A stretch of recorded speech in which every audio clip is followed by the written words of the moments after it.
si tu as un chaton. Et il me dit, mais en fait, je vais aller plus loin. Pourquoi est-ce que moi, je suis devenu entrepreneur? Et c'est ça qui m'a beaucoup touché, moi. Il me dit parce que il faut bien prendre conscience que la plupart des personnes qui viennent étudier en France, ce qui est notre cas, passent un filtre qu'on ne soupçonne même pas, mais qui fait qu'au final, c'est un peu l'élite de nos pays qui vient ici. Il me dit, est-ce que c'est faux? Je lui dis, oui, je pense que oui. Il dit, si on prend, alors il y a toujours quelques exceptions, mais 5 à 10% des élites de nos pays viennent se former à l'étranger. Je lui dis, c'est vrai. Il me dit, mais du coup, on a fait des écoles, de bonnes écoles ici. Moi, j'ai fait une bonne école d'ingénieur. Et nos camarades de classe français n'étaient pas meilleurs que nous. Je lui dis, c'est vrai. Il me dit, mais que fait l'élite française? Est-ce qu'elle a une entreprise à se battre pour 2 000 à 3 000 euros? Il dit non. Il me dit, l'élite française est en train de changer la France, de changer le monde. C'est à ce niveau qu'ils opèrent. Pourquoi des gars qui ont été en école, qui n'étaient pas plus brillants que nous, quand ils sortent de là, essaient de changer le monde, et nous, quand on sort du même système, on se bat pour avoir un titre de séjour, gagner 2 000 à 3 000 euros. Il y a un problème.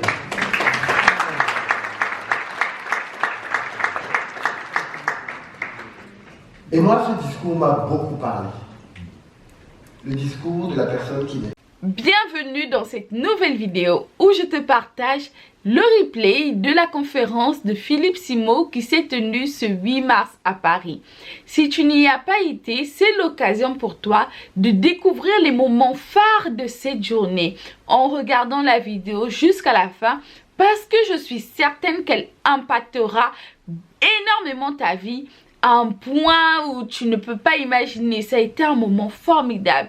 De nombreux entrepreneurs connus sur la toile, sur YouTube, sur les réseaux sociaux, en Afrique, en Europe et partout ailleurs, sont venus partager leur parcours ainsi que des encouragements pour tous les entrepreneurs de la diaspora qui souhaitent se lancer. Et sans plus tarder, on n'oublie pas de s'abonner, de liker la vidéo pour le référencement, mais surtout de la partager autour de toi à des entrepreneurs qui n'ont pas pu se rendre à cet événement qui a été mémorable. Je te souhaite un bon visionnage.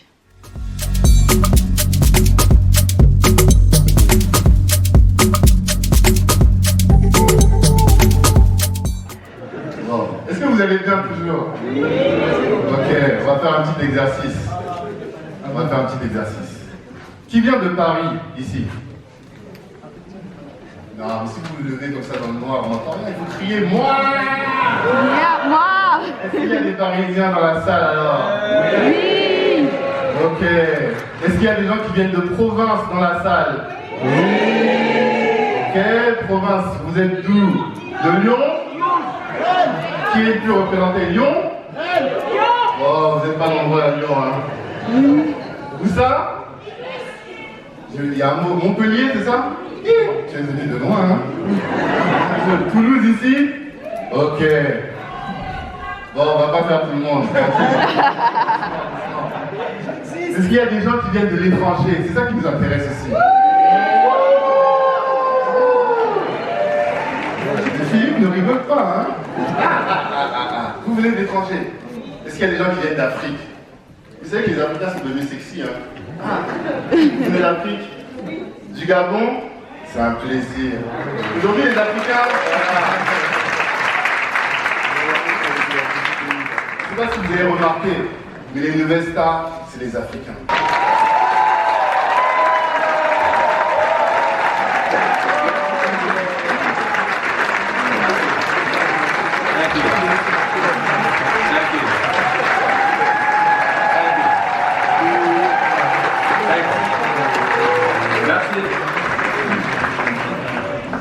Good morning. Good morning. Nagenda. All right. Give yourself a round of applause. Thank you so much for being here.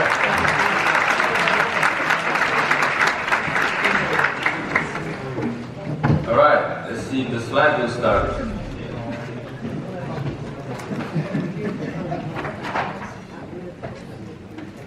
I might need some help. I didn't know that it's up. It's right here. Bonjour. C'est mieux pour les francophones. Je sais que vous attendez quand est-ce qu'il va parler français, quoi. Ok, on est ensemble. Je vais parler français aujourd'hui, mais ne me jugez pas dans les le et les là. Hein. Parce que nous, les anglophones, c'est you pour tout. Hein. Alors, my name is Chon Yang. Je suis du Sénégal.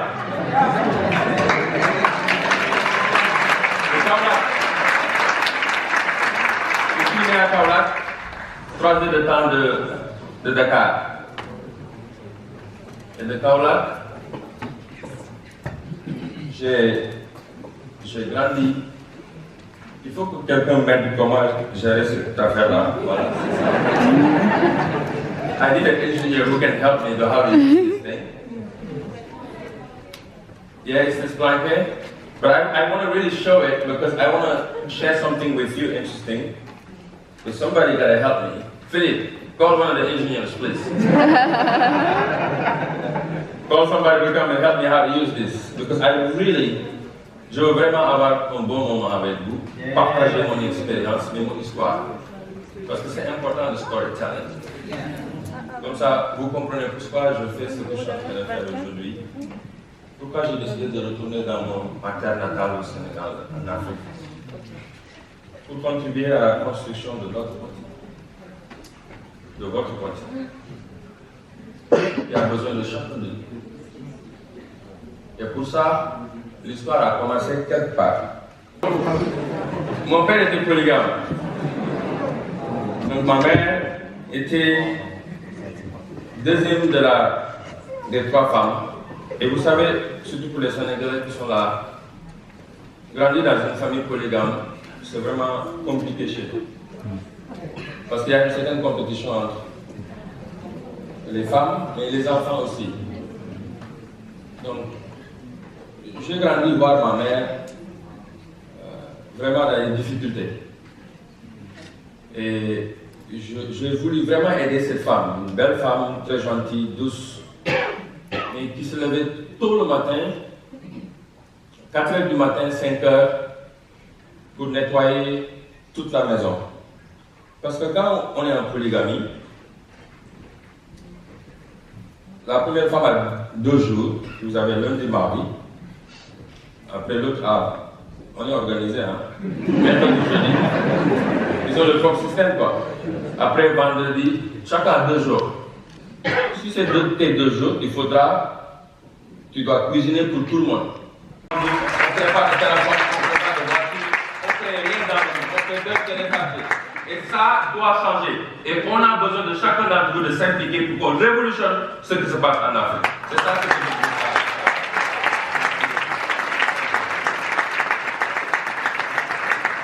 Comfortable. That the continent and its future depend on you to find ways to support another Africa. We have to stop bringing each other down, man.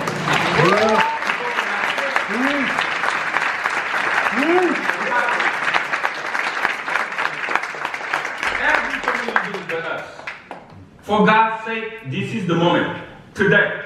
From today, the moment, right now, in history, that we will remember the talk we did in Versailles, in the history books, in 100 years from now, that the young people that Philippe Simon gathered in Versailles created a new story of the history of Africa. Yes. They started something. They started something that created the history of Africa. That in 100 years from now, in 50 years from now, the young Africans that will be born will read in the books that each one of you, the Simons, the Chomnyans, and the etc., has pushed the economic development of the dignity of Africa. Let us start that work right now.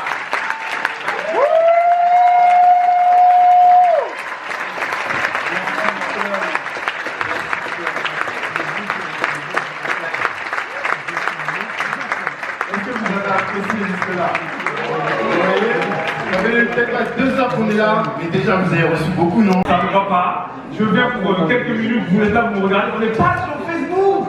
Hein? il n'y a pas de like, on va laisser les autres liker. Non, s'il vous plaît. Donc, on va se réveiller parce que la première chose à faire, de toute manière, c'est monter en énergie pour être sûr que le savoir entre en vous. Donc, je vais vous demander à tous et à toutes, s'il vous plaît, de vous lever. Tous, s'il vous plaît, on se lève. Maintenant, vous allez faire et vous allez voir, ce sera beau. Les caméramans, les photographes, captez cet instant, ce sera l'instant le plus riche en énergie. Ok? C'est très simple. Tout le monde pense à son rêve, tout le monde pense à ses ambitions, tout le monde pense à son pourquoi, et on va taper dans les mains en disant yes. Pour votre énergie, on monte comme ce matin, parce que je suis jaloux. Ce matin, vous êtes au top. Tu ne veux pas. Je vais trouver la carrière. On est là, on fait yes.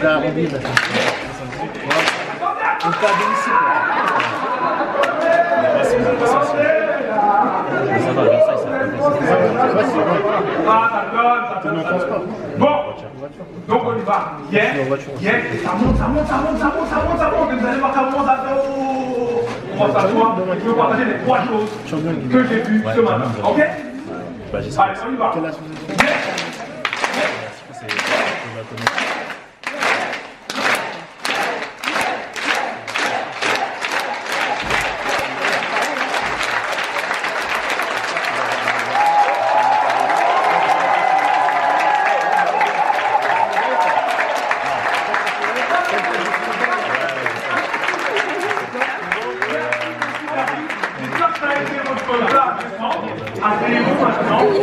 Nous partageons les 3 choses que j'ai vues.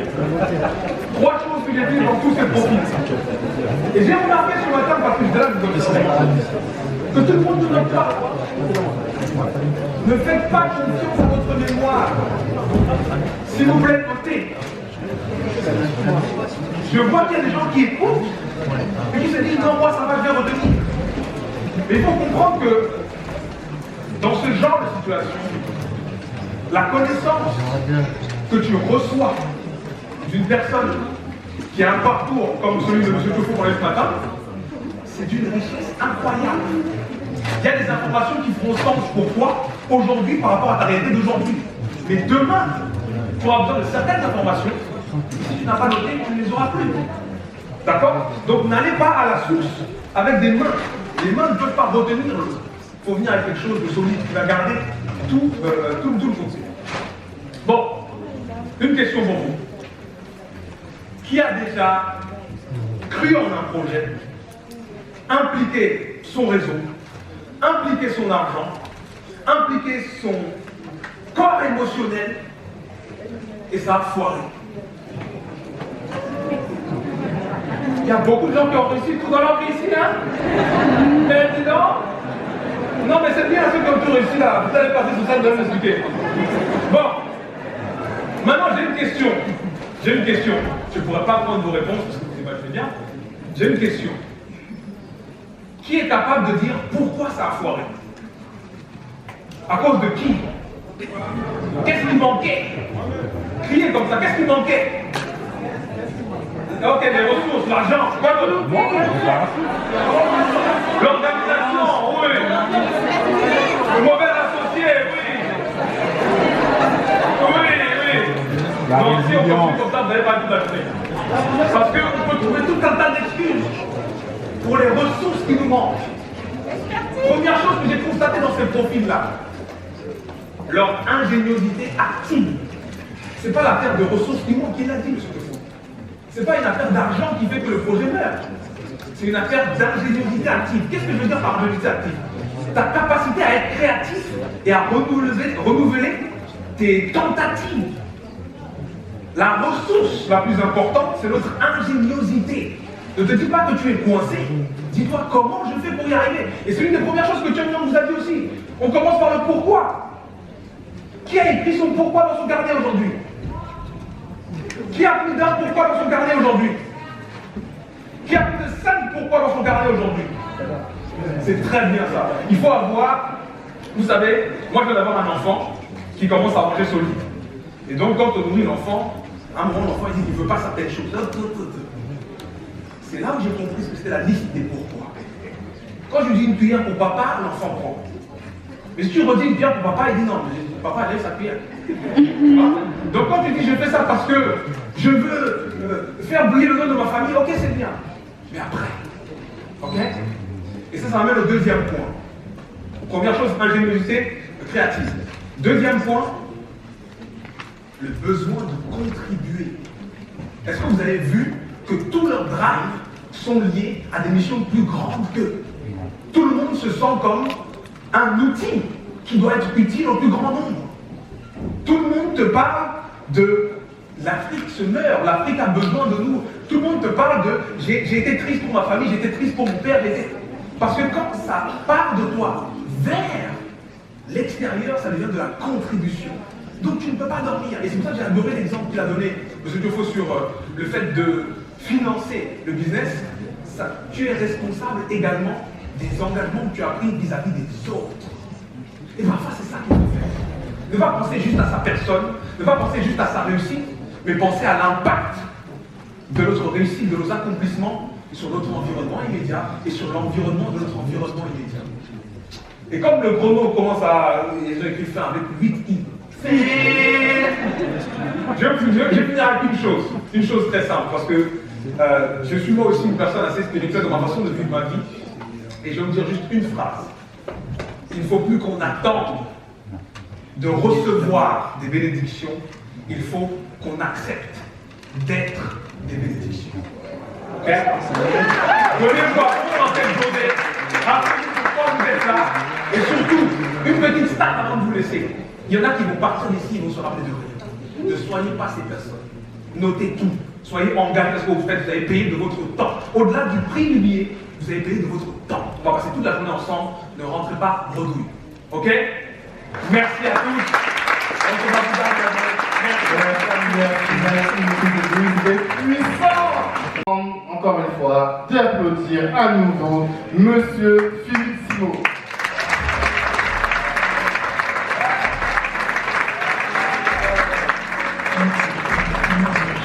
Bonjour, ça va? Bien? Vous avez bien mangé? Ok, super, il n'y a que des oui, il n'y a que des oui. Est-ce que vous êtes content d'être là? Oui! Super. On est dans une très belle journée et on va vivre un moment inédit maintenant. Parce qu'on va parler de quelque chose dont on parle très peu dans notre communauté et pourtant qui est fondamental. On va parler d'une forme d'entreprise qu'on vit au quotidien et dont on ne sait rien du tout. La start-up. Quand on entend le mot start-up, beaucoup de gens pensent que start-up c'est une entreprise qui est naissante. N'est-ce pas? Non? C'est pas ça une start-up. Le monde dans lequel on vit aujourd'hui est gouverné par des start-up. Amazon est une start-up. Facebook est une start-up. Google est une start-up. YouTube est une start-up. Instagram est une start-up. Toutes ces grandes marques que l'on voit autour de nous sont des start-up. Vous savez ce que c'est une start-up? Non. Beaucoup de personnes pensent qu'une start-up, en réalité, c'est une PME. Non, ce n'est pas vrai. Comme vous comprenez bien, on va l'expliquer de manière très simple. Morinalité, dans le domaine de la mode, a une PME. Bertin Tiofo, dans le domaine de l'industrie, a une PME. Et attention, vous pouvez avoir des PME qui font beaucoup d'argent, comme on a pu le voir. Mais ce ne sont pas des start-up. Qu'est-ce que c'est qu'une start-up? Une start-up, je ne vais pas vous répondre comme ça. Une start-up se caractérise dans ceci que c'est une entreprise, oui c'est vrai, mais c'est une entreprise qui se base sur le fait qu'elle vient sur le marché avec un modèle qui n'existait pas avant. Quand Bertin fait de la raffinerie, il fait quelque chose qui existait déjà avant. Quand vous ouvrez votre business de coiffure, de cosmétique, vous faites quelque chose qui existait déjà avant et ça s'appelle une PME, une entreprise classique.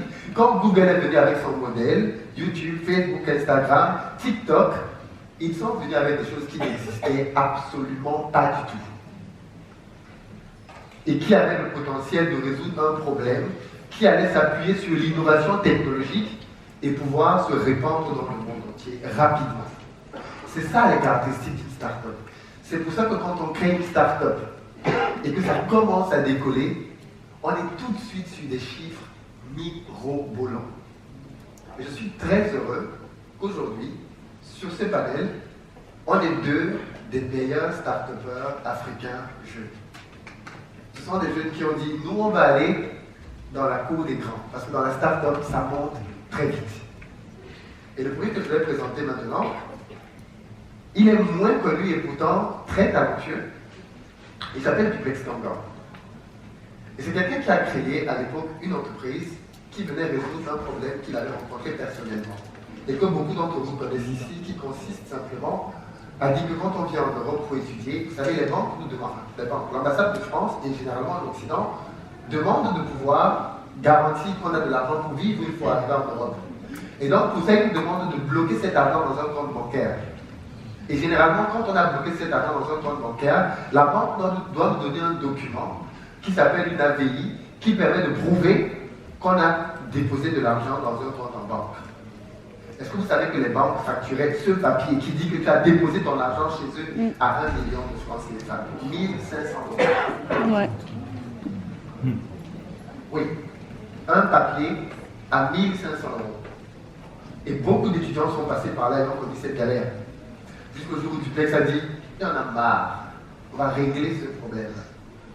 Et donc il est entré dans un univers dans lequel aujourd'hui, non seulement il a réglé ce problème, parce qu'en très peu de temps, il va nous donner des chiffres qui sont juste extraordinaires. Il est dans beaucoup de pays aujourd'hui, il est en train de s'attaquer au marché asiatique, parce que les Asiatiques ont le même problème quand ils viennent fréquenter ici. Et il a créé une entreprise aujourd'hui qui a un rayonnement international, et il est allé plus loin. Parce que c'est un entrepreneur dans l'âme, et il s'est rendu compte que c'est vrai qu'aujourd'hui j'aide des étudiants à venir en France, mais on va aller plus loin, et on va leur créer une banque. Et il a créé la première néobanque pour les étudiants.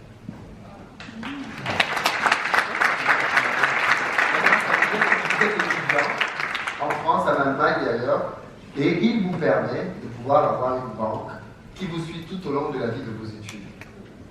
Et il va venir vous expliquer donc comment il a réussi ça.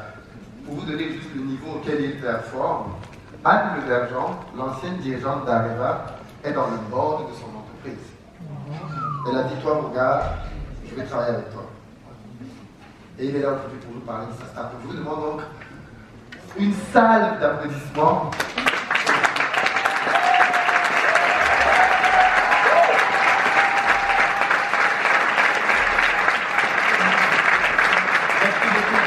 Merci, merci. Avec Duplex, on a un deuxième invité. Et comme il aime bien le dire, les gens ne me connaissent pas, ils connaissent mon travail. Et lui, beaucoup d'entre vous ici ont déjà utilisé ces produits et sont même peut-être habillés par ce service, parce qu'il s'est rendu compte qu'il y avait un game qui avait lieu dans le monde entier, duquel l'Afrique était absente, et il s'est dit, il faut que l'Afrique vienne dans ce jeu-là. Imaginez-vous un instant, une maman en Afrique qui a un produit, du beurre de karité, un tissu, un pain qu'elle commercialise au marché. À quel point elle pourrait multiplier son chiffre d'affaires si elle pouvait vendre son produit aux États-Unis? Est-ce que cette maman-là peut le faire? Pourquoi? Parce qu'elle n'a pas Internet, parce qu'elle n'a pas les moyens de paiement, parce qu'elle n'a pas un site web, parce qu'elle n'a pas les moyens de pouvoir avoir un compte bancaire. Et notre deuxième invité a dit ça aussi, on va régler ça. Il faut que les Africains puissent vendre partout dans le monde, comme tout le monde. Et il a donc décidé de permettre aux Africains qui ont des produits en Afrique de ne plus avoir de barrière. Et désormais, vous pouvez avoir n'importe quel produit en Afrique, et grâce à Africrea, en 2 jours, votre produit est aux États-Unis. Parce qu'il a créé la plateforme, on l'appelle le Amazon africain. Et aujourd'hui, il nous fait l'immense privilège d'être là. Et il a un record que j'aime bien rappeler, et il va nous en parler, parce qu'hier, quand on discutait, je me suis rendu compte que je ne suis pas au niveau des chiffres, mais il a fait la plus grosse levée de fonds d'une start-up d'Afrique francophone de tous les temps. On parle de 8 millions de dollars.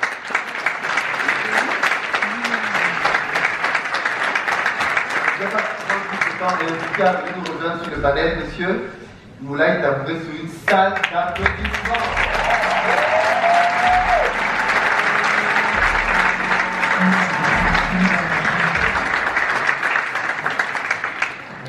Tu dis, oui, je peux mettre au milieu, bien sûr, pas de souci. Avec plaisir. Comment ça va? Très bien, merci, et vous? J'ai le plaisir de modérer ce panel, je suis très content d'être là.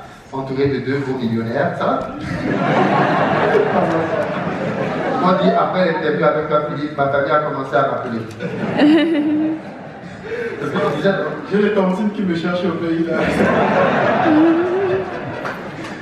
Tous les problèmes de la famille maintenant, ouais. Ça va? Très très bien. Je voulais commencer si je peux me permettre de prendre la parole. Quand tu m'as annoncé cet événement, il y a 2 choses que je vais dire par rapport à Philippe. On est tous là pour lui et pour l'Afrique. Mais le lieu, je ne sais pas si tu te rends compte, si tu l'as choisi inconsciemment, mais c'est ici en face, là, c'est à Versailles, qu'on a divisé l'Afrique il y a 100 ans. Bon, je n'aime pas l'expression blanc ou les Occidentaux se sont dit partager l'Afrique. Et ils n'ont pas tenu compte de nos coutumes, de nos langues, et ils ont divisé, par exemple, on parlait avec China hier, les femmes par rapport au Cameroun, le Togo du Ghana et le Bénin et le Togo. Donc, aujourd'hui, j'ai l'impression que Philippe, avec toute ton équipe, parce que c'est la première fois que je vais regarder avec ton équipe, vous avez réunifié l'Afrique. Et ça, s'il vous plaît, applaudissez pour ça.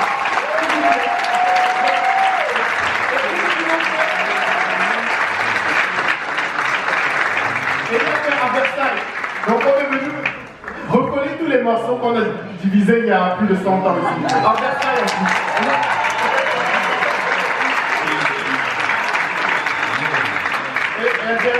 Et la deuxième chose, pour commencer toujours par rapport à Philippe. Merci pour le travail et merci de t'être rendu disponible. Merci beaucoup. Et bien évidemment, l'homme au chapeau.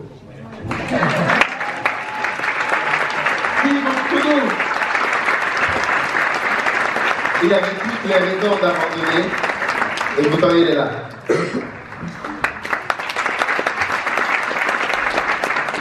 Merci beaucoup.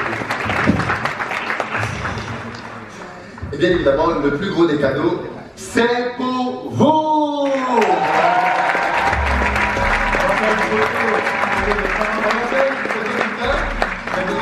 le tous.